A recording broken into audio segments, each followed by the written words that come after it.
Hi అండి, welcome back to my channel. నేను మీ లక్ష్మి. ఎలా ఉన్నారు? బాగున్నారా? ఈరోజు ఈవినింగ్ వ్లాగ్ వచ్చేసి ఈవినింగ్ వ్లాగ్ అండి. పిల్లల స్నాక్స్ కోసం ఇంట్లో జొన్నలు ఉంటే ఇలా వేయిస్తే పేలాలు వస్తాయి కదండి, అదే పాప్కార్న్ టైపు.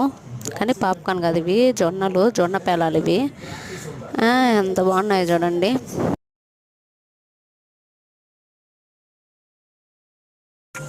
అలా ప్లేట్ కానీ పెట్టకపోతే అన్నీ కింద వచ్చేసి ఉంటున్నాయి. అందుకని ప్లేట్ పెట్టేసా, మీరు చూపిద్దామని మళ్ళీ తీసాను ఇక్కడ. కానీ తీసినా కానీ చూడండి అన్నీ పక్కకు పడిపోతున్నాయి. అందుకని మళ్ళీ పెట్టాలని చూస్తున్నా, కానీ వీడియో కొంచెం తీసుకుందాం అని లెక్కలో అట్లా పెట్టేశాను. ఇదిగోండి, వేయించినాక చూడండి ఎంత బాగున్నాయో.